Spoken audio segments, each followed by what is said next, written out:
살아계신 아버지,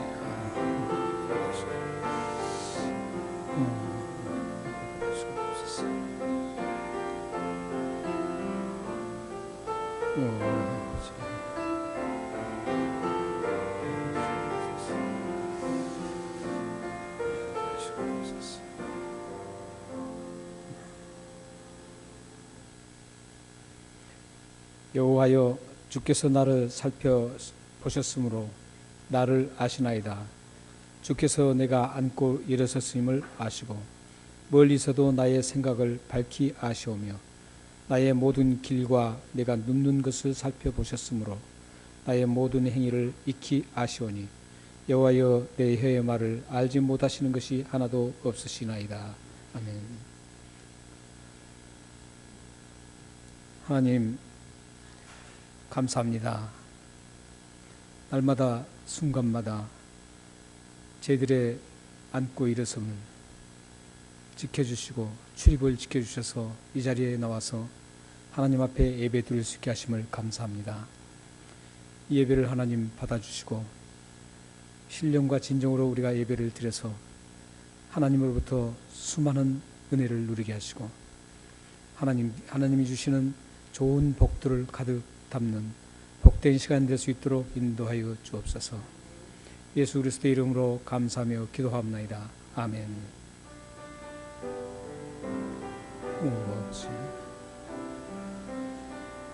우리 예배를 받아주옵소서.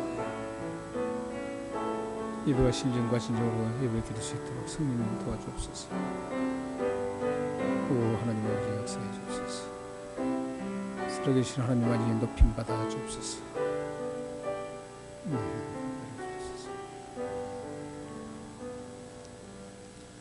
사도신경으로 우리 신앙 고백을 하나님 앞에 드리겠습니다. 전능하사 천지를 만드신 하나님 아버지를 내가 믿사오며 그 위아들 우리 주 예수 그리스도를 믿사오니 이는 성령으로 잉태하사 동정녀 마리아에게 나시고 본디오 빌라도에게 고난을 받으사 십자가에 못 박혀 죽으시고 장사한 지 사흘 만에 죽은 자 가운데서 다시 살아나시며 하늘에 오르사 전능하신 하나님 우편에 앉아 계시다가 저리로서 산자와 죽은 자를 심판하러 오시리라. 성령을 믿사오며 거룩한 공예와 성도가 서로 교통하는 것과 죄를 사하여 주시는 것과 몸이 다시 사는 것과 영원히 사는 것을 믿사옵나이다. 아멘. 함께 우리 주께 엎드려 하나님 앞에 찬송 드리겠습니다.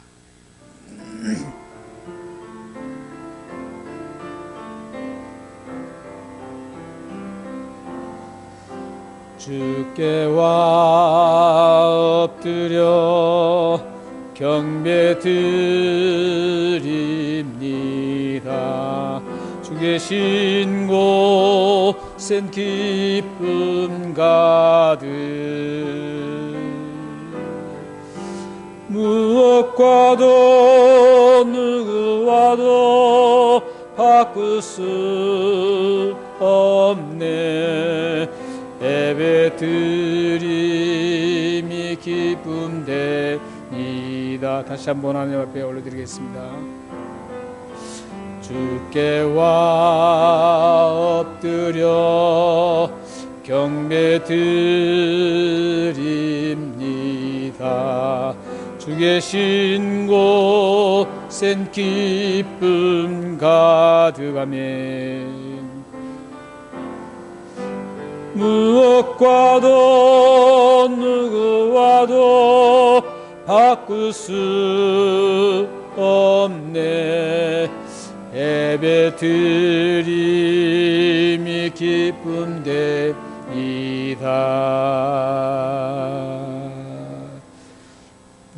우리 신앙, 우리가 하나님 앞에 참회 기도를 드리는 우리의 신앙을 드리겠습니다.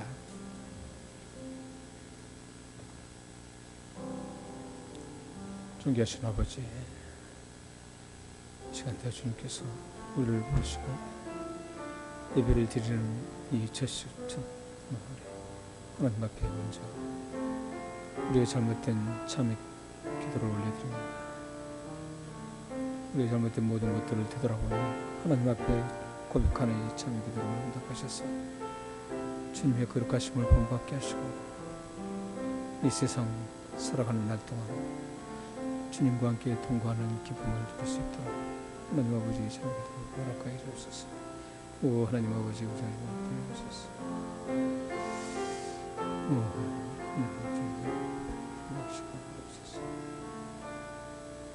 오 하나님 아버지 용서하소서.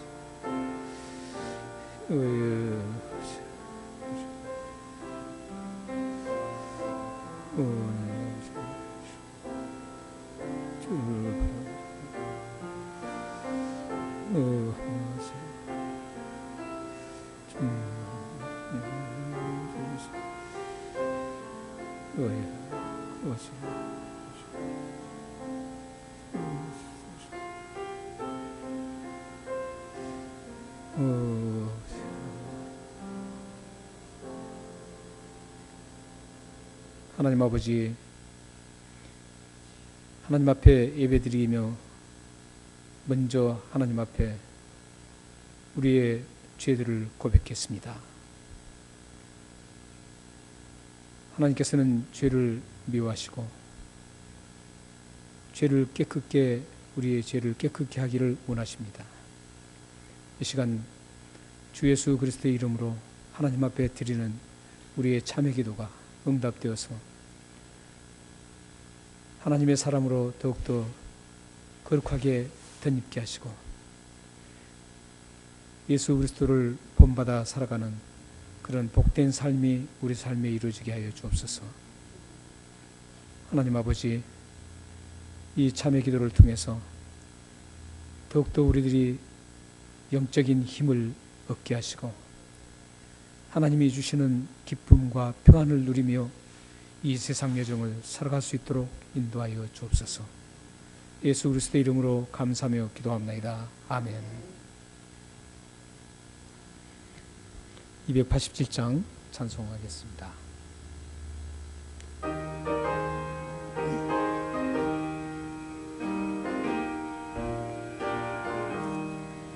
예수 앞에 나오며 죄사함 받으며 주의 품에 안기어 편히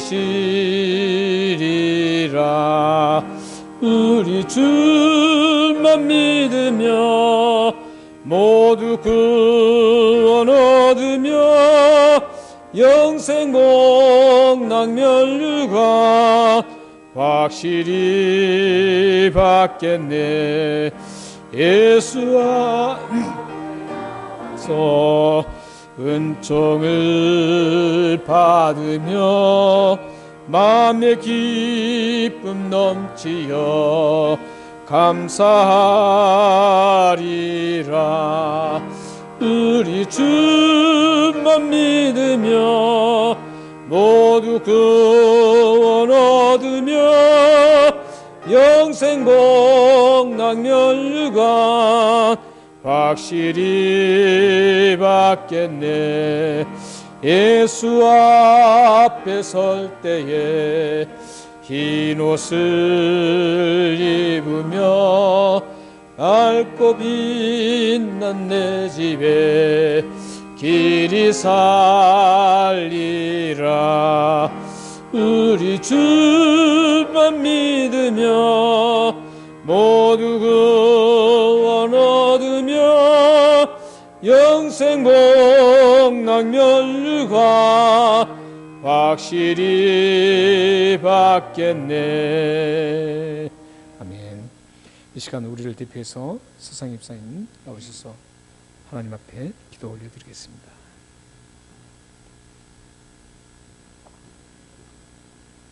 다 같이 기도드리겠습니다. 살아계신 하나님, 귀한 주일 하나님께 예배할 수 있는 마음과 은혜를 주셔서 감사합니다. 아멘. 전 세계적으로 퍼져 있는 바이러스로 인해서 이전보다 자유롭지 못한 상황에서 삶을 살아가고 있습니다. 고도의 과학기술과 의료기술을 가지고 있다고 해도 이렇게 속수무책으로 바라볼 수밖에 없는 우리 모두를 봅니다. 자만하고 주변 환경을 해치며 하나님을 멀리하고 있었다면 우리의 죄를 용서해 주옵소서. 아멘. 점점 더 악화돼가는 이 상황을 잠잠케 하시고 우리가 그동안 알게 모르게 지은 죄들을 명확히 알고 회개를 통해 하나님께 돌아올 수 있게 하옵소서. 아멘. 교회를 위해서 기도합니다. 현재 정부 지침에 따라 예배당에 전부 모이지 못하고 있습니다. 고집을 부리며 지침을 어기고 다 나올 수도 있겠지만 하나님의 자녀들로서 방침을 잘 따를 수 있는 마음을 주셔서 감사합니다. 아멘. 다만 이 현장에서는 못 모이지만 각 가정과 또 다른 현장에서 같은 마음으로 이 예배에 참여하고 같은 마음으로 예배를 드릴 수 있는 마음을 허락해 주옵소서. 아멘.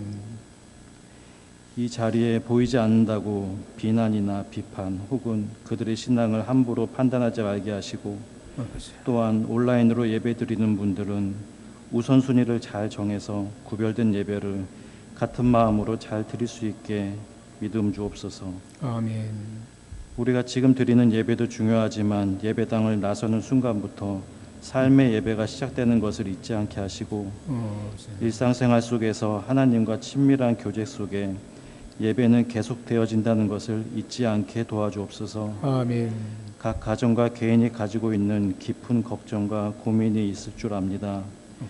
기도에 귀 기울이시고 하나님의 방법으로 깨끗하게 해결해 주옵소서. 아멘. 이 어려운 시기가 지나고 우리 모든 성도가 더 성숙한 그리스도인이 되어서 다시 만나기를 기대하며 우리를 위해 대신 십자가에 달리신 예수님의 이름으로 기도드립니다. 아멘. 살아계신 아버지, 사랑하는 집사님 믿음의 기도로 응답하셔서 이 기도가 하나님에 의해서 응답되었음의 기쁨을 우리에게 허락하여 주옵소서.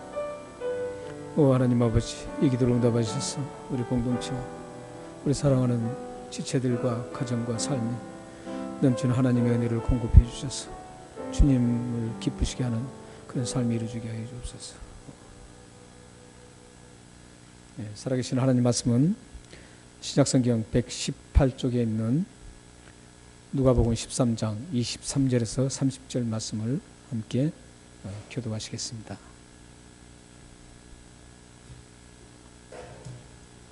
누가복음 13장 23절에서 30절 말씀까지 교도하겠습니다. 어떤 사람이 여짜오되 주여 구원을 받을 자가 적으니이까 그들에게 이르시되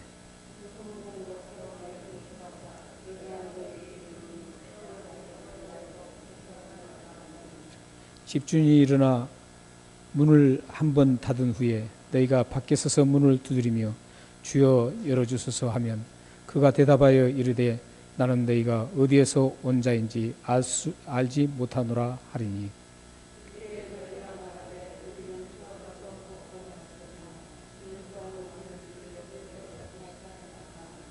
그가 너희에게 말하여 이르되 너는 너희가 어디에서 왔는지 알지 못하노라 행악하는 모든 자들아 나를 떠나가라 하리라.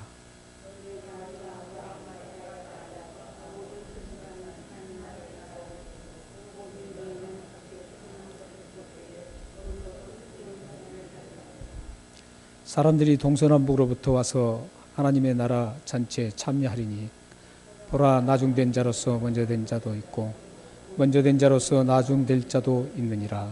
아멘.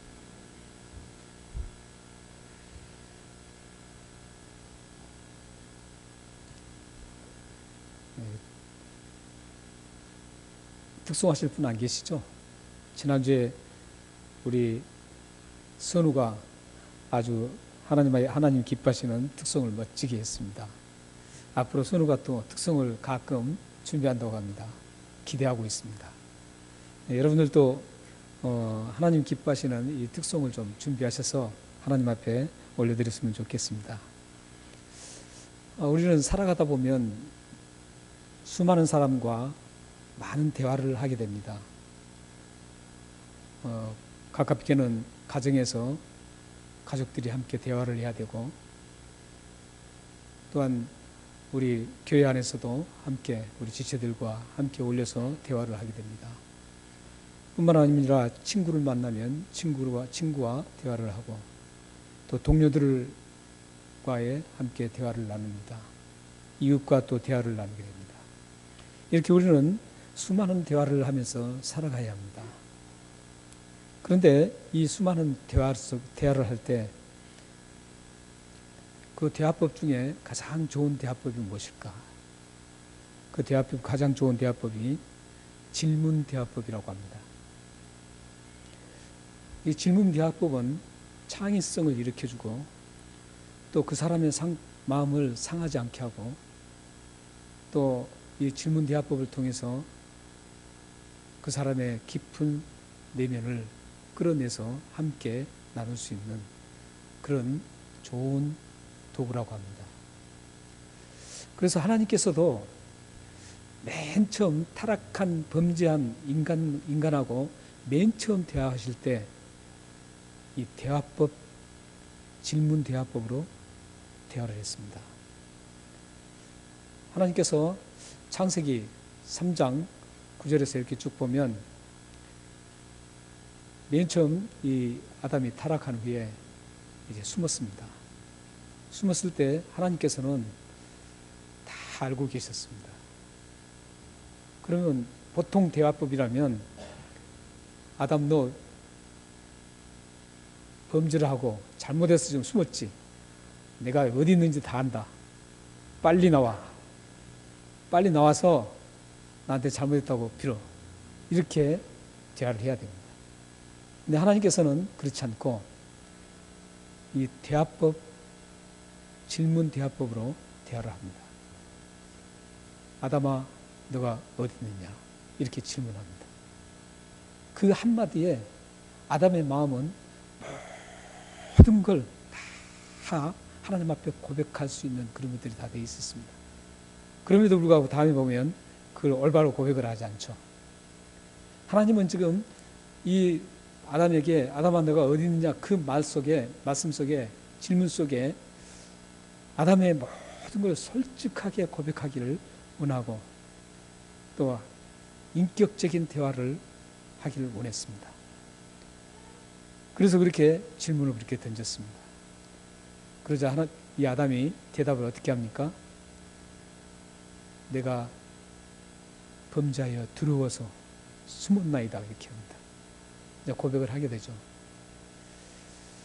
이렇게 해서 이제 인간 최초로 범죄한 인간하고 하나님과의 대화는 질문 대화법으로 함께 나누었습니다. 뿐만 아니라 이 영국이 낳은 세계적인 신약 성경학자가 있습니다. 런던 바이블 컬리지에서도 굉장히 깊이 연구하셔서 가르치기도 했는데 도널드 거슬이라는 분이 있습니다.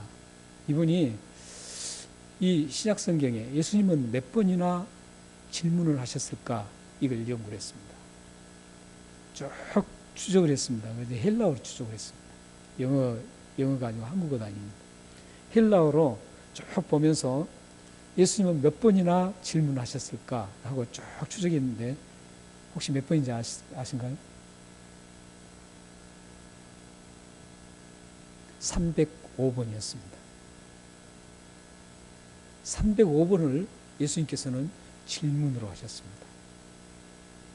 그런데 더 중요한 건, 더 대단한 것은 예수님께서 질문하실 때는 굉장히 중요한 메시지를 전달하려고 할 때나 또한 중요한 일을 앞에 두고 고민을 할 때 이 질문을 하셨다는 거예요. 굉장히 중요하고 중요한 일을 행하려고 하실 때 질문으로 제자들과 질문을 하고 또 다른 사람에게 질문했다라는 겁니다. 그만큼 이 질문 대화법이 굉장히 좋습니다. 성경 전체적으로는 엄청난 대화가 있습니다. 질문이 있습니다. 여러분들도 평소에 어떤 다이렉트로 이렇게 얘기를 할 거 아니라 그 사람을 감정 상하지 않게 또 인격을 존중하면서 또 그 사람의 모든 생각을 다 할 수 있는 그런 여유를 주면서 할 수 있는 대화법인 질문 대화법을 사용하시면 참 좋을 것 같습니다.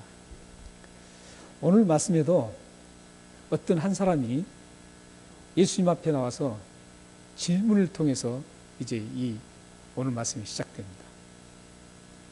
이 한 사람이 어떤 사람이 나와서 질문했는데 그 질문이 어떤 질문이었는지 23절을 함께 읽겠습니다. 자, 시작. 어떤 사람이 여짜오되 주여 구원을 받은 자가 적으니까 그들에게 이르니. 네, 이 질문을 지금 주여 주님 앞에 주님에게 구원을 받은 자가 적으니까 이렇게 질문합니다. 이 질문을 유심하게 잘 들여다보면 이 질문을 한 사람은 이미 구원받을 사람이 적다라는 것을 알고 질문하는 겁니다. 그가 예수님 앞에 질문한 이유는 뭐냐면 구원받은 사람이 적다고 하는데 예수님 정말 구원받은 사람이 적습니까? 이런 질문입니다. 당시에 이스라엘 백성들은 문서에, 유대 문서에도 구원받은 사람이 적다라는 문서들이 참 많았습니다. 그래서 유대인 사회에서는 함께 모였을 때 가끔 과연 누가 구원을 받을 수 있을까? 구원받은 사람이 적다는데 누가 구원을 받을 수 있을까? 이런 나눔을 많이 가지고 있었습니다. 그래서 오늘 질문하는 이 어떤 사람도 그것을 다 알고 있었습니다. 구원받은 사람이 적다는 걸 알고 예수님께 구원받은 사람이 적다는데 정말 구원받은 사람이 적습니까? 이렇게 지금 질문하는 거예요. 성경은 그냥 보면 그렇게 못 느끼죠. 근데 깊이 들여다보면 그런 질문입니다. 그랬을 때 예수님께서는 구원받은 사람이 적습니까? 정말 그렇습니까? 이렇게 질문했을 때 예수님께서 그 질문의 대답이 24절에 나옵니다. 한번 이 말씀도 한번 읽겠습니다. 자, 시작. 좁은 문으로 들어가라기를 힘쓰라. 내가 너희에게 들어가기를 구하여도 못하는 자가 많으니라. 근데 이상합니다. 예수님께서 적습니까? 하면은 적다. 아니면 조금 많아. 아니면 굉장히 많아. 아주 적어. 이렇게 지금 답변을 해야 되는데 예수님께서는 그렇게 하지 않으시고 여기서 좁은 문으로 들어가기를 힘쓰라 이렇게 합니다. 왜냐하면 내가 너에게 이르노니 들어가기를 구하여도 못하는 자가 많으니라 이렇게 합니다. 결국은 지금 적다는 뜻이죠. 근데 여기서 우리는 이 본문에 예수님께서 질문의 답변에서 우리는 한 가지 조심해야 될 그 말씀이 있습니다. 좁은 문으로 들어가기를 힘쓰라 이 말씀을 굉장히 조심해서 우리는 드려야 됩니다. 이걸 잘못하면 율법적으로 접근하게 되면 아주 곤란합니다. 그러면 구원받기 위해서 좁은 문 들어가기 위해서 힘을 써야 되는구나. 애를 써야 되는구나. 이렇게 착각할 수가 있습니다. 그런데 우리의 구원은 우리가 힘쓰고 노력한다고 해서 되는 게 아닙니다. 구원은 오직 예수 그리스도를 믿는 믿음으로 구원받기 때문에 이 말씀이 잘못하면 이 좁은 문으로 들어간다는 것은 구원으로 들어간다는 건데 구원의 길로 지금 들어서 간다는 말씀인데 이 말씀을 잘못하면 힘써야지만 되는구나 이렇게 생각할 수가 있습니다. 그런데 이 말씀은 힘쓰라 이 말씀은 어떤 대가를 위해서 막 노력하는 것을 얘기하지 않습니다. 여기서 지금 힘쓰라는 말씀은 어떤 말씀이냐면 구원이 그냥 아주 쉽게 이루어진 게 아니라는 거예요.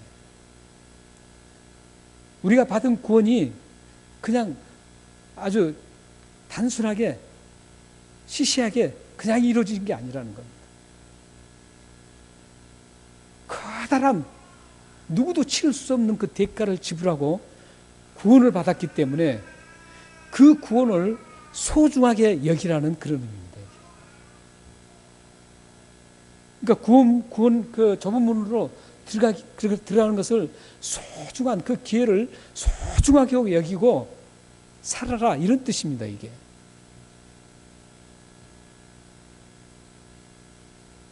그 증거가 바로 그 뒤에 또 나옵니다.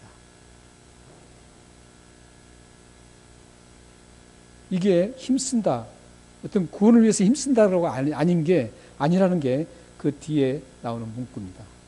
보시죠. 들어가기를 힘쓰라 그러고 내가 너에게 이르노니 들어가기를 구하여도 못하는 자가 많으니라. 이게 지금 그렇죠. 그렇기 때문에 이게 전체적인 문맥을 함께 보면서 또 전체적인 성경의 복음의 틀 안에서 봐야지만이 이걸 율법으로 해석을 하지 않습니다. 많은 분들이 이런 좁은 문으로 들어가라, 힘쓰라 이런 것 나오면 구원에 대해서 자기도 힘써야 되는 줄 압니다. 그것은 인간과 하나님이 협력해서 구원을 이루어 나가는 결과밖에 안 됩니다. 그걸 신인 협력설이라고 합니다. 근데 구원은 우리가 인간과 타락한 인간과 하나님과 합해서 힘을 합해서 이루어지는 게 아니에요. 구원은 오직 하나님의 은혜로 값없이 아무런 대가없이 우리의 대가도 없이 그냥 주시는 겁니다. 선물입니다. 왜냐하면 하나님은 이 구원을 위해서 누구도 치를 수 없는 대가를 치르셨기 때문입니다. 독생자 예수 그리스도를 십자가에 죽게 하시는 그 엄청난 대가를 치르고 구원을 우리에게 주신 겁니다. 이보다 더 큰 대가를 치를 것이 없습니다. 우리가 어떤 것을 다 해도, 우리 재산을 다 팔아도, 우리 목숨을 다 바쳐도 예수님이 십자가에 죽으신 그 대가와 비교할 수가 없는 겁니다. 그래서 오늘 이 말씀에 힘쓰라는 것은 그런 의미가 아니라는 거예요. 뒤에 나온 말씀처럼 구원을 받으려고 아무리 몸부림쳐도 들어가는 자는 적다라는 겁니다. 왜냐하면 하나님의 은혜가 없으면 안 된다는 겁니다. 지금. 여러분들은 그런 의미에서 구원받으셨다면 정말 놀라운, 이루 말할 수 없는 그런 축복을 받은 겁니다. 그래서 구원보다 더 큰 축복이 없어요. 이 구원보다도 더 큰 우리에게 은혜가 없습니다. 여러분들은 그래서 행복한 분들입니다. 구원받으신 분들은 정말 행복한 분들이에요. 여기서 지금 들어갈 수 있는 사람들이 그렇게 많지 않다는 것을 지금 말씀하고 있습니다. 하나님의 은혜로 들어가는데 구원받은 사람이 많지 않다는 겁니다. 그러면서 이제 25절에서는 지금 말씀을 또 계속 이어가고 있습니다. 예수님께서. 그렇다면 여기서 우리는 구원받은 사람, 구원을 받지 못한 사람이 지금 여기 나오죠. 구원받은 사람, 구원받지 못한 사람. 구원받은 사람은 작고 구원받지 못한 사람은 결국은 많다 이런 의미입니다. 그런데 그게 힘써서 되는 게 아니라 하나님의 은혜로 되는 겁니다. 근데 여기서 그러면은 구원받지 못한 사람은 어떤 사람인가? 여기서 지금 24절에서부터 지금 나오고 있습니다. 24절에 보면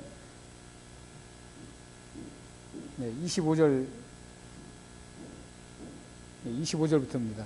25절에 보면 문을 두드리는 사람들, 지금 닫힌 문을 향해서 계속 열어달라고 요구하는 그런 사람들이 지금 구원받지 못한 사람입니다.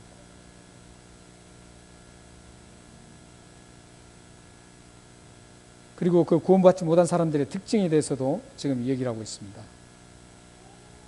구원받지 못한 사람의 특징이 26절에 나옵니다.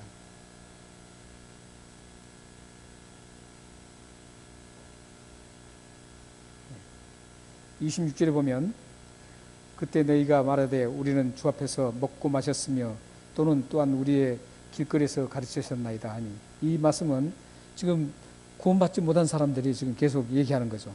뭐냐면 예수님과 함께 같이 식탁의 교제를 했다고 합니다. 뿐만 아니라 예수님이 전하시는 그 말씀을 들었다라고 얘기합니다.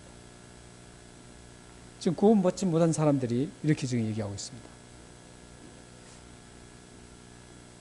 그런데 예수님의 반응은 어떻습니까? 예수님의 반응은 25절에서도 나오고 26절에서는 좀 더 과격한 반응을 하고 있습니다.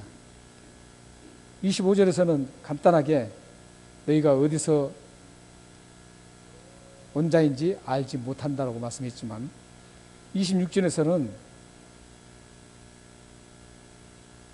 27절에서는 이제 더 과격하게 얘기합니다. 거기 보면 너희가 어디서 왔는지 알지 못하노라 하시고 그 다음에 행악하는 모든 자들아 나를 떠나가라 이렇게 말씀합니다.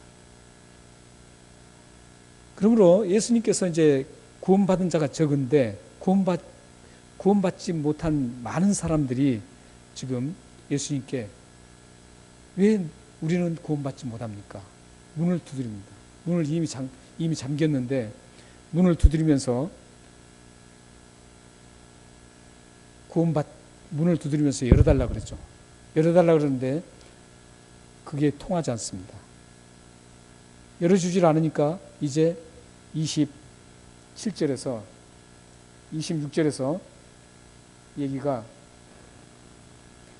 그게 통하지 않으니까 이제 주님과 함께 같이 식사도 했고 주님과 함께 마시기도 했고 주님이 전하시는 그 말씀을 가르치는 그 말씀을 함께 들었습니다.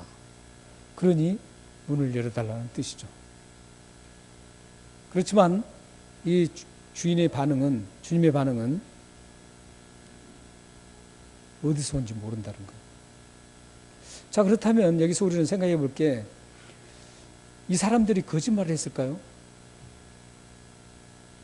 이 사람들이 예수님과 함께 먹고 마시지 않았는데 먹고 마셨다라고 예수님 앞에 거짓말을 했을까요? 또 예수님이 가르쳐 주신 그 말씀을 한 번도 듣지 않았는데 예수님이 가르쳐 주신 그 말씀을 함께 듣고 있었다라고 그렇게 얘기하며 거짓말을 했을까요? 아니에요. 이 사람들은 지금 거짓말한 게 아닙니다. 분명히 이 사람들은 예수님과 함께 먹고 마신 사람들입니다. 예수님이 가르쳤던 그 말씀, 수많은 말씀을 들었던 사람들이 분명합니다. 예를 들은다면 오병이어 때 그 수많은 사람들 중에 이 사람들이 지금 있을 수 있습니다. 예수님이 주는 그 오병이어를 떡과 물고기를 함께 먹었을 수도 있습니다. 뿐만 아니라 이들이 어쩌면 어떤 사람은 집에 초청해서 함께 먹을 수도 있습니다. 성경에 나오지 않지만 많은 초청해서 드셨던 그런 사건들이 많이 있습니다. 그럼에도 불구하고 예수님은 그 사람들을 도무지 모른다라고 합니다. 알지 못한다고 합니다. 이 사람들은 분명히 거짓말을 하지 않았는데 예수님은 모른다고 합니다. 왜 예수님은 이렇게 모른다고 그러실까요?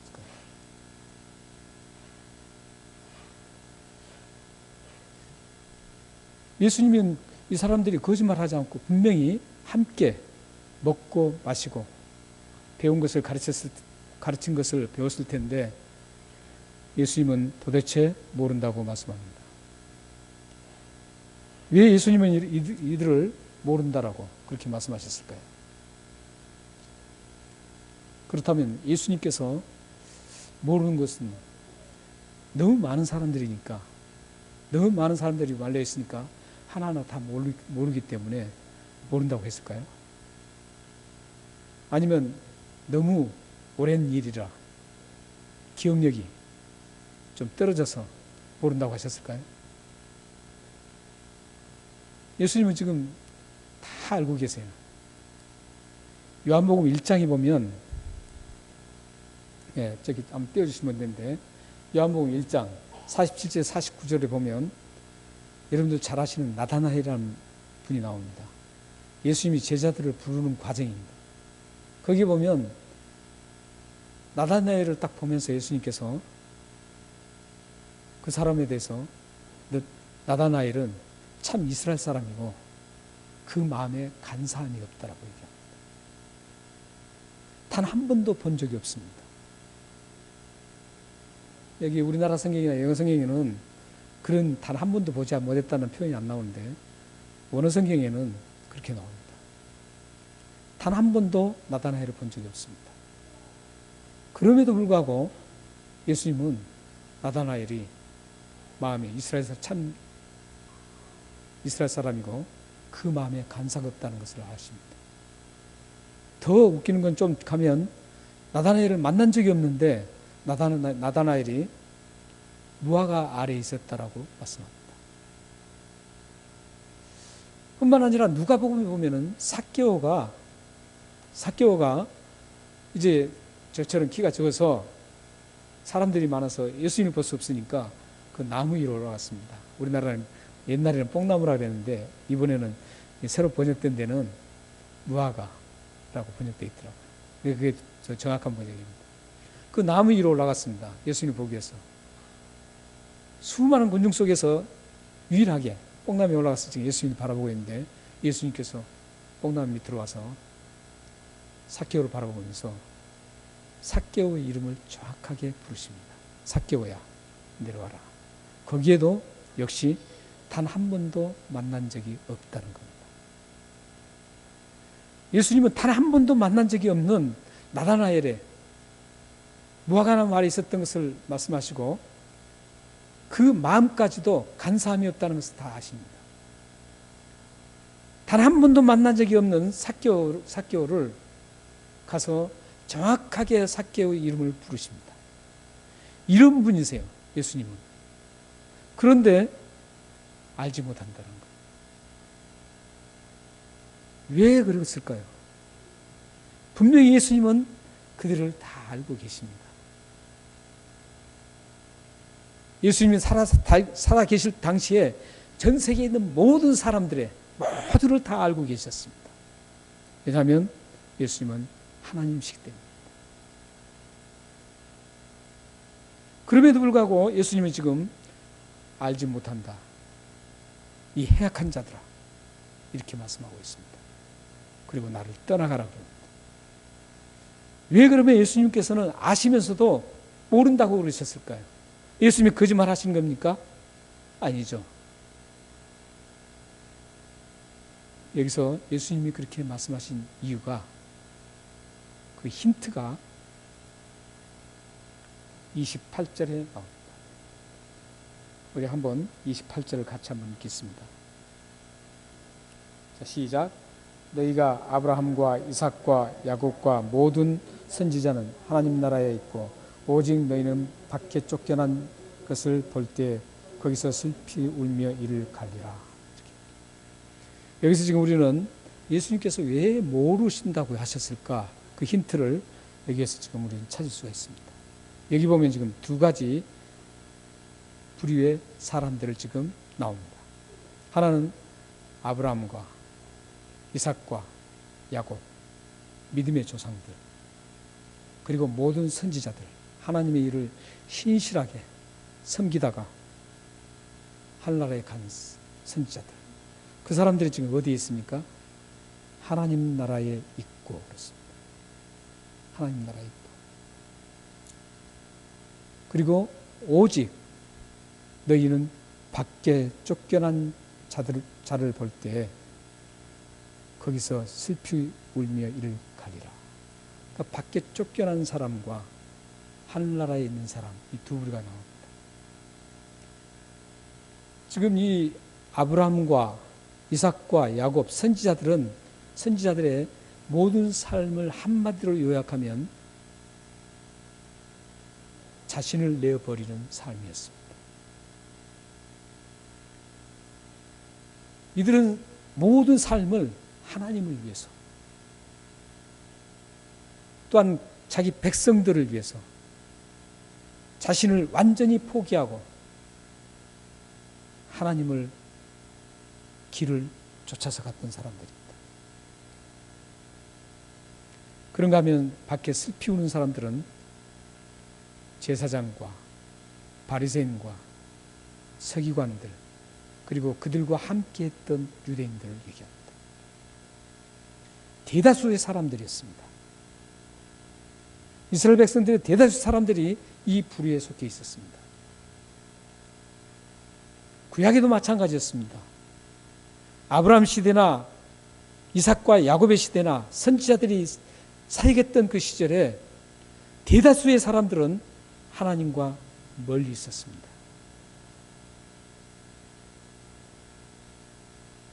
지금 예수님 시대에도 마찬가지였습니다. 예수님을 따르는 사람들은 아주 소수였습니다.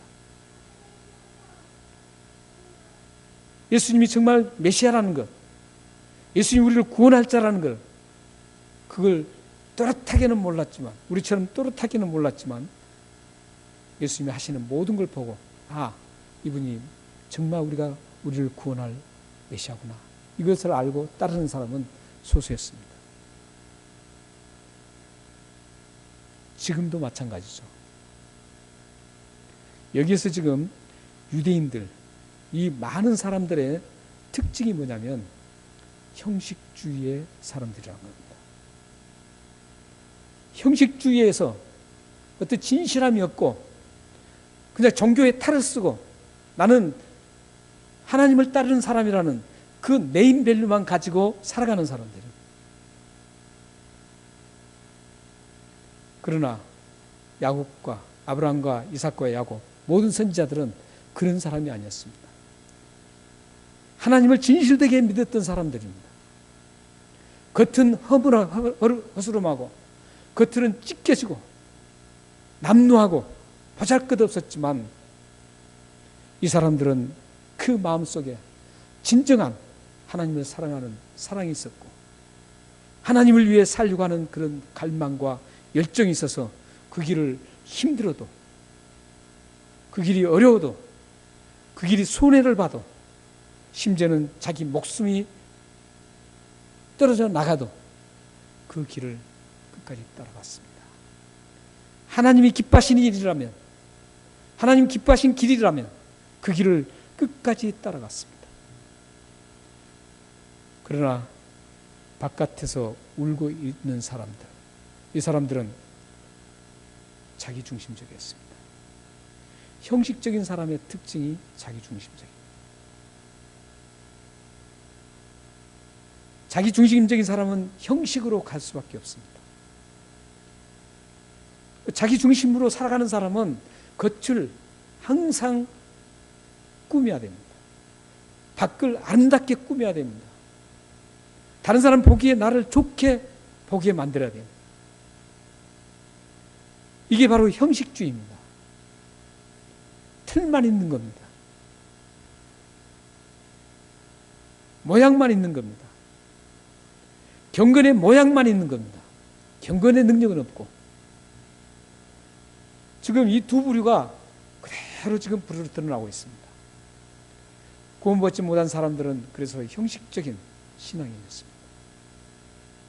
이걸 예수님은 외식자라고 얘기하고 있습니다.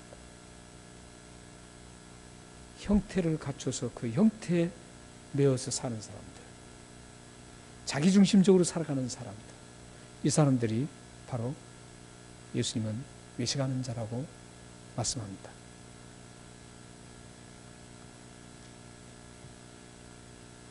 그렇다면 우리는 이 형식주의자들이 어떤 상태에 있는가를 한번 눈여겨봐야 됩니다. 구원받지 못한 그 형식주의, 형식적인 신앙을 살아가는 사람들이 어떤 처참한 것을 겪고 있는지를 한번 보시기 바랍니다.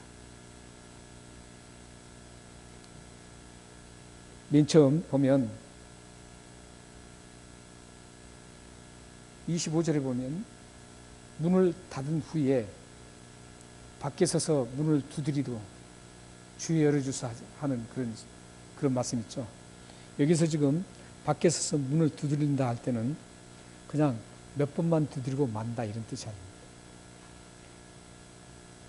계속해서, 계속적 용법이거든요. 계속해서 문이 열리도록 계속 두드리는 겁니다. 아웃서칭 모든 것을 다 자기들이 진액을 빼면서 막 문을 두드린 겁니다. 열어달라고. 그러나 문은 열리지 않습니다. 한 번 닫힌 문은 다시 열리지 않습니다. 그리고 보세요. 28절에 보면 밖에 쫓겨난 것을 볼 때 거기서 슬피 울며 이를 갈리라. 이게 지금 형식적인 신앙인들의 처참한 모습. 노아 홍수 때를 한번 생각해 보시면 연상이 됩니다. 창세기 6장에서부터 8장까지 굉장히 긴 장을 노아 홍수라는 그 타이틀로 할애를 하고 있습니다. 그 노아 홍수 때 7장에 보면 노아 홍수에 물이 덮이는 그 모든 땅이 덮일 때 노아가 600세 되던 해라고 합니다. 노아가 600세 되던 해 2월 17일이라고 정확하게 얘기하고 있습니다. 그러니까 600세 될 때 2월 17일 날 이 지구의 모든 땅이 덮인 때입니다. 그리고 나서 계속 비가 계속 옵니다. 그래서 완전히 이제 멸망이 되는 거죠. 한번 노아 홍수 때라고 생각해 보시면 이제 비가 막 내려요. 동네가 잠깁니다. 그래서 막 사람들이 이제 더 높은 데로 갔겠죠. 또 높은 데로 갑니다. 점점 또 비가 와서 점점 차해집니다. 물론 다른 데 있는 사람은 모르겠어요. 이제 노아 방주 중심으로 얘기합니다. 노아 방주는 이제 문이 닫혔습니다. 그렇게 노아가 전도를 했습니다. 120년 동안 계속 이 세상에 멸망이 오니까 모든 것들을 다 죄악들을 버리고 하나님께 돌아오라고 그렇게 전도를 했는데도 불구하고 돌아오지 않습니다. 그래서 그때 죄악을 어떻게 표현하냐면은 관영했다. 이 관영했다는 것은 병이 있는데 병 목 부분까지 다 차서 더 이상 물을 찰 수 없다 이런 뜻입니다. 그러니까 죄악이 더 이상 찰 수 있는 곳이 없어요. 더 이상 죄악이 이 세상에 가득 차서 채울 수 있는 공간이 없는 거예요. 그래서 하나님께서는 그때 심판하는 겁니다. 관영해서 심판하는 겁니다. 심판해서 이제 그 싹 죄악을 제거시키는 겁니다. 앞으로 예수님께서 다시 오실 때도 이 죄가 가장 관영할 때 이제 죄를 더 채울 수 없을 때 심판하십니다. 그래서 이제 완전히 이 죄를 제거시킵니다. 그래서 이제 죄가 없는 천국, 죄보다도 더 무서운 지옥 이렇게 분리됩니다. 그러니까 지옥은 모든 죄가 다 쏟아부어놓은 곳이 지옥입니다. 모든 죄들이 다 그곳에 모인 곳이 지옥이에요. 천국은 죄가 하나도 없는 곳입니다. 그래서 이제 노아 홍수 때 물이 점점 차오릅니다. 방주가 있습니다. 차오르니까 처음에는 뭐 조금 찰 때는 산에 올라가면 되겠지 이랬겠죠 사람들이. 그때는 노아 방주의 필요성을 못 느꼈습니다. 점점 물이 차서 이제 자기들이 사는 동네에 산이 잠기게 되고 이제 방주는 점점 물에 떠서 있습니다. 그때 어떻게 했겠어요? 방주 문을 두드리면서 좀 열어달라고 막 하죠. 아마 이 방주의 구조상 보면 노아가 직접 이 문을 닫고 열 수 있었다면 노아 마음이 좋은 사람이니까 열어줄 수 있었을 겁니다. 하나님께서 문을 닫아버립니다. 막 아우성이었겠죠. 막 곧 죽는데 물에 빠져서 지금 막 죽는데 그 방주를 붙들고 막 문 좀 열어달라고 살려달라고 얼마나 아우성이었겠어요. 지금 오늘 장면이 지금 그런 장면을 연상하고 있는 겁니다. 지금 문이 닫혔어요. 심판이 이제 오는 겁니다. 그런데 들어갈 수는 없고 밖에는 지금 잔뜩 이제 모든 죄악들과 모든 처참한 그런 심판이 지금 전개됩니다. 그럴 때 밖에서 웃고 예전처럼 즐길 수 있을까요? 그럴 수 없죠. 슬피 울며 이를 갈 수밖에 없습니다. 여기 슬피 운다는 것은 그냥 통곡 수준이 아닙니다.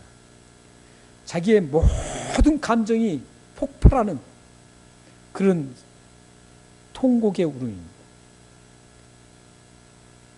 이를 간다는 건 뭡니까? 분노죠. 분노인데 이 분노는 좀 다릅니다. 어떤 분노냐면 내가 왜 이랬는가? 자기에 대한 분노입니다. 내가 그렇게 하지 않았어야 되는데, 문이 닫히기 전에 내가 그 문으로 들어갈 수 있었어야 되는데, 이렇게 내가 그걸 거부하고, 이렇게 지금 내가 처참하게 밖에서 지금 있게 됐구나. 심판을 당하는구나. 이런 생각에 지금 이를 가는 겁니다. 분노라는 겁니다.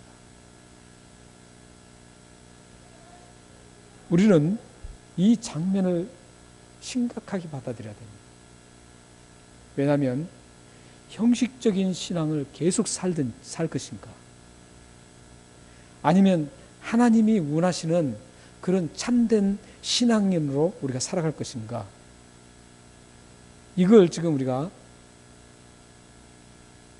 결단하고 이 말씀을 깊이 묵상을 해봐야 됩니다. 만약에 형식적인 삶을 계속 유지한다면 반드시 슬피 울며 이를 가는 날이 옵니다. 제가 말씀드린 대로 이제 형식적인 신앙이 어떤 건가를 다시 한번 짚어보겠습니다. 성경 두 군데를 보겠습니다. 고린도후서 5장 15절과 마가복음 7장 6절 말씀입니다. 함께 읽겠습니다. 시작.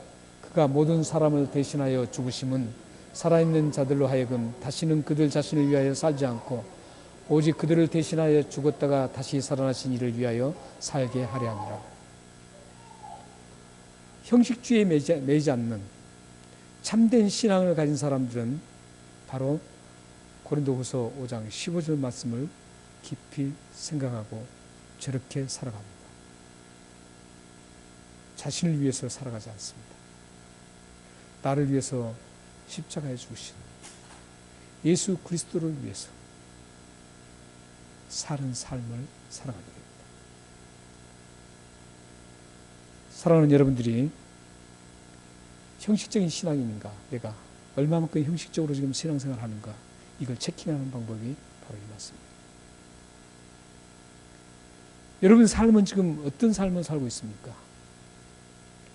하나님은 2차고 내가 본질이라고 생각하신가요? 여러분 자신을 위주로 해서 살아가고 계신가요? 아니면 하나님 위주로 살아가신 건가요? 하나님은 하나의 액세서리, 하나님은 하나의 그냥 덤으로 복을 주신 분이니까 덤으로 생각하고 하나님을 믿는다고 하신가요? 그건 형식적인 신앙입니다. 여러분들의 삶을 바로 정립해야 됩니다.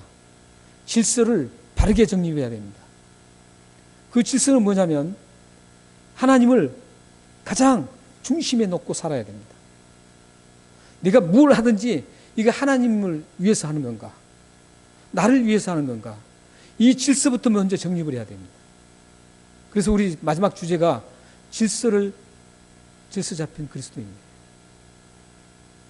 이게 정립이 안 되면 형식적인 신앙으로 흘러갑니다.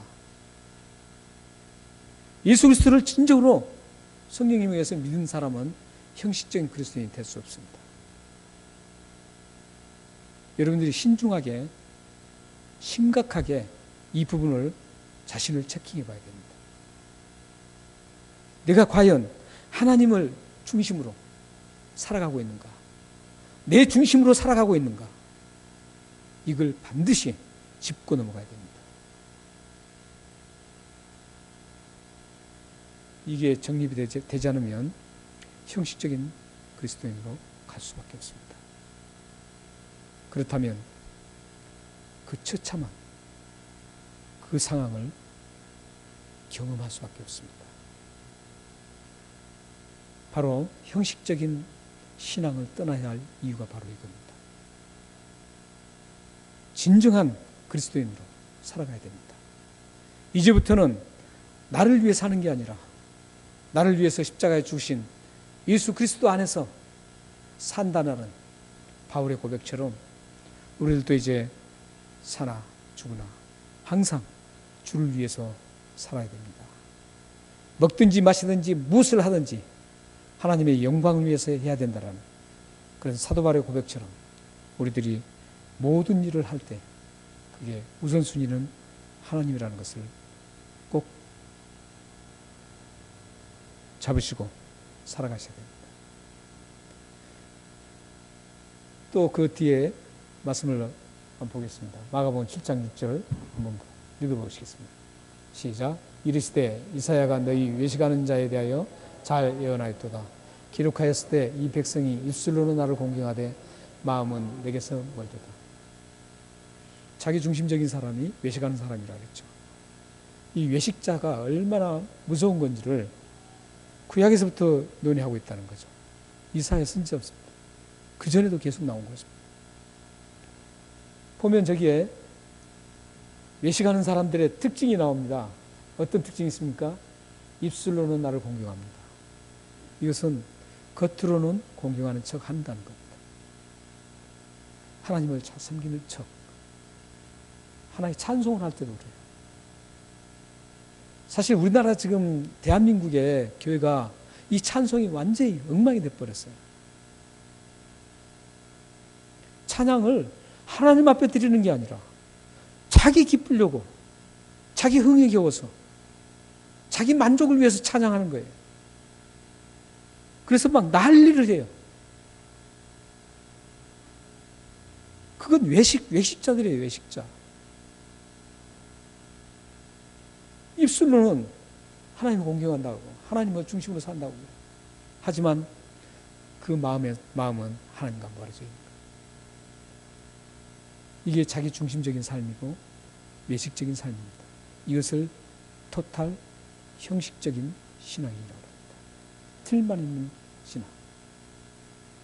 마음은 전혀 없고 틀만 가지고 주님을 섬기는 사람들을 얘기합니다. 사랑하는 성도 여러분, 이제는 형식적인 신앙에서 벗어나야 됩니다.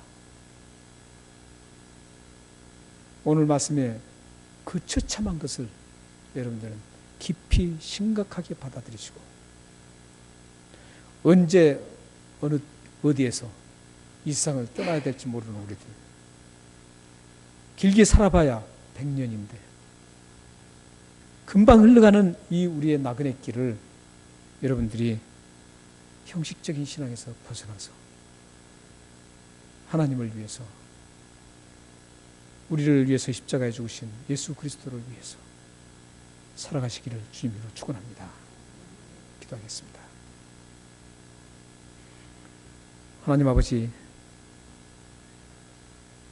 우리들의 겉모양을 제거하여 주옵소서. 우리의 마음이 하나님을 향할 수 있도록 도와주옵소서. 우리가 그치리하는 그런 신앙에서 벗어나서 말씀도 재미로 듣는 말씀이 아니고 나에게 유익이 되는 그런 말씀으로, 나에게 삶에서 복을 주는 그런 말씀으로 받아들이지 않고 내가 주님을 위해서 희생하는 말씀으로 받아들이게 하여 주옵소서. 찬양을 할 때도 이 찬양이 하나님 앞에 드리는 찬양임을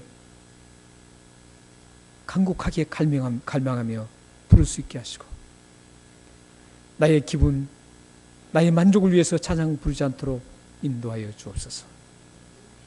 오직 주님의 중심으로 우리의 삶이 바뀌어지게 하여 주옵소서. 바른 질서를 정립해서 하나님의 사람으로 이 세상에 우뚝 서서 하나님의 손에 의해서 아름다운 도구로 이 열방에 온 누리에 쓰임받는 저희들과 가족들이 될 수 있도록 역사해 주옵소서. 예수 그리스도의 이름으로 감사하며 기도합나이다. 아멘.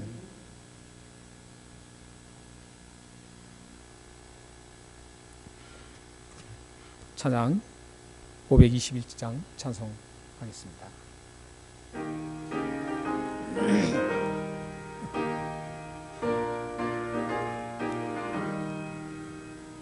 구원으로 인도하는 그 문은 참 좁으며 생명으로 인도하는 그 길은 참 험하니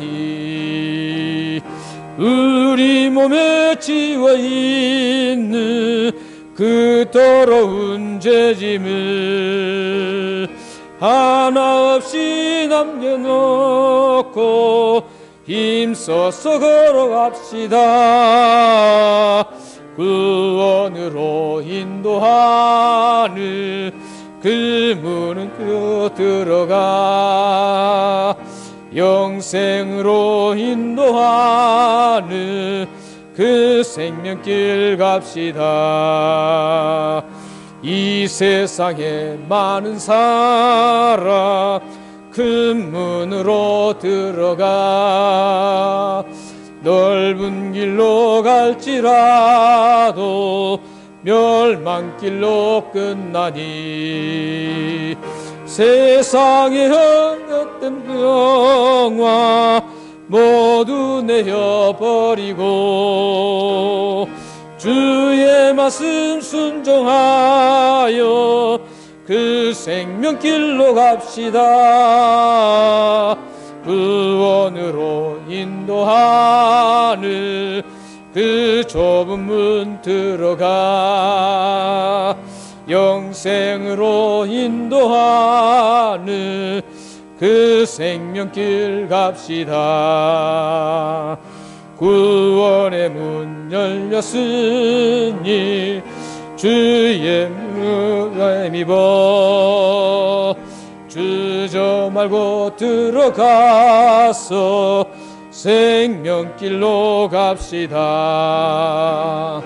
구원의 문 닫힌 후에 들어가고 싶구나. 한 번 닫힌 구원의 문 또 열려지지 않으리. 구원으로 인도하는 그 좁은 문 들어가 영생으로 인도하는 그 생명길 갑시다. 아멘.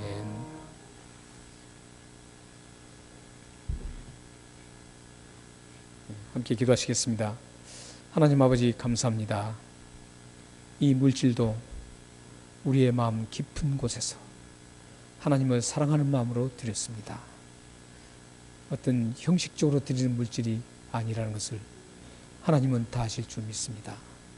우리가 드리는 이 물질이 주님 나라를 위해서 아름답게 쓰임받고 하나님의 거룩하신 이름을 드러내는데 쓰임받기를 원해서 드리는 물질입니다. 하나님, 그 기도하는 마음으로 하나님을 사랑하는 마음으로 드리는 이 기도 제목을 응답하여 주옵소서. 하나님 아버지, 또한 마음을 드리는 분들도 있습니다. 비록 물질은 드리지 못했지만 하나님 앞에 마음 깊숙한 곳에서 하나님을 사랑한 마음으로 동참하는 귀한 분들의 삶을 지켜주옵소서. 물질을 드리고 마음을 드리는 모든 분들의 삶의 현장을 윤택하게 만들어주시고 또한 하는 모든 일, 기업을 크게 일으켜 세워주셔서 하나님의 거룩한 이름을 크게 드러내는 복된 삶과 가정이 될 수 있도록 역사해 주옵소서. 예수 그리스도의 이름으로 감사하며 기도합나이다. 아멘. 오 하나님 아버지, 주 예수 그리스도의 이름으로 이 봉헌 기도를 드렸습니다. 이 기도가 그대로 응답되어서 하나님의 거룩하신 이름을 드러나게 하시고 하나님의 거룩하신 이름을 열망하며 드리는 모든 손길들에게 하나님의 은혜와 복을 내려 주옵소서. 역사해 주옵소서. 네, 교회 소식을 전해드리겠습니다. 어느덧 11월 달이 되었습니다. 11월 달은 이제 교회적으로나 아마 가정 개인적으로도 아마 한 해를 마무리하는 그런 시점으로 보고 있습니다. 그래서 여러분들 가정에 아직 마무리되지 않는 문제들이 있다면 하나님의 은혜로 깨끗하게 마무리되는 그런 복을 누렸으면 좋겠습니다. 그런 삶이 되기를 주님으로 축원합니다. 그리고 수요 예배 계속 저희들이 진행하고 있는데 여러분들 함께 나오셔서 수요 예배를 통해서 말씀의 은혜를 나누시고 그 말씀의 은혜를 통해서 여러분들이 더욱더 성장해지는, 신앙이 성장해지는 그런 여러분들 되시면 좋겠습니다. 지금 퍼스텀이 진행 중에 있습니다. 퍼스텀이 진행 중인데 나의 은사 발견 테스트하는 그런 은사 발견하는 그 항목이 있었는데, 그런 행사가 있었는데 그걸 하지 못하니까 개인적으로 여러분들이 저에게 신청을 해주시면 제가 은사 체킹 그 126문항 있는 것을 여러분들에게 드리겠습니다. 여러분들 그걸 보고 체킹하시면 좋겠습니다. 여러분 자녀들도 빨리 그 은사 체킹을 해주시는 게 좋습니다. 그래야만 하나님 앞에 아름답게 쓰임받는데 크게 쓰임받을 수 있습니다. 그리고 이금자 권사님께서 지난 한 3주 됐습니까? 권사님? 이사가신 3주 됐는데 제가 깜빡하고 광고를 안 했습니다. 근데 이금자 권사님이 채수도로 이사를 하셨습니다. 거처로 옮기셨습니다. 그런데도 불구하고 수요 예배도 나오시고 주일 예배도 나오시고 참 감사합니다. 굉장히 무엇인데도 버스를 타고 빙글빙글 도셔서 여기까지 오십니다. 네, 새로 옮겨진 그 거처가 하나님의 은혜로 평안과 기쁨과 복이, 축복이 가득 차는 그런 처소가 되기를 위해서 기도해 주시면 감사하겠습니다. 그리고 고골 방문 중 분들을 위해서 꾸준히 기도해 주시기를 바랍니다. 함께 일어나셔서 찬양하시겠습니다.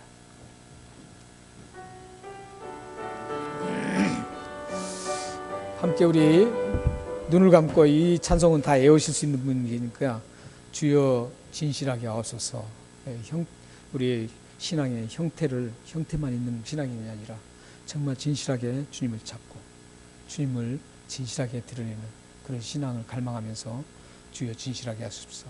눈을 감고 하나님을 향해서 기도하는 마음으로 이 찬송 3번을 같이 한번 부르겠습니다.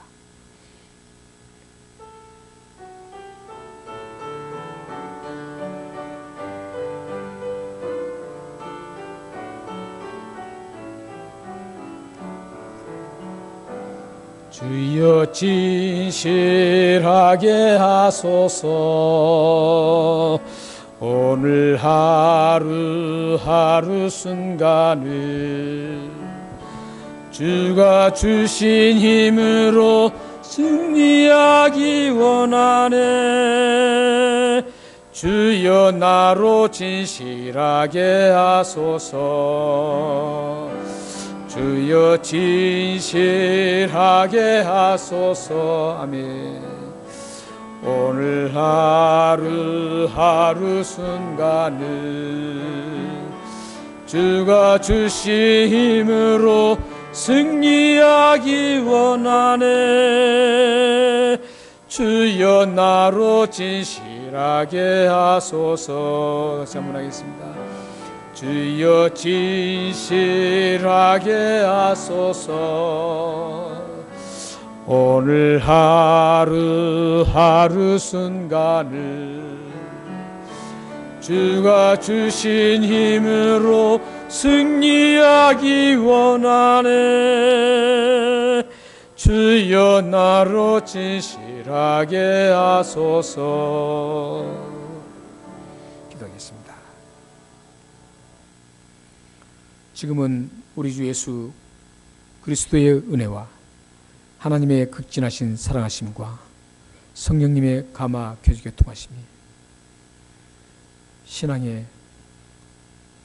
신앙을 꾸미지 않고 겉으로 드러나는 외식자가 되지 않고 남이 보기에 좋은 그런 꾸며지는 신앙이 아니라 진실한 주님을 갈망하고 진실하게 주님을 찾는 신앙의 질서를 하나님 중심으로 잘 잡아서 하나님의 영광을 온 세계에 누리기를 원하는 이곳에 모인 귀한 하나님의 백성들 머리 위와 그들의 가정과 자녀와 기업과 기도와 미래 위에 지금으로부터 영원토록 함께 있기를 축원하옵나이다.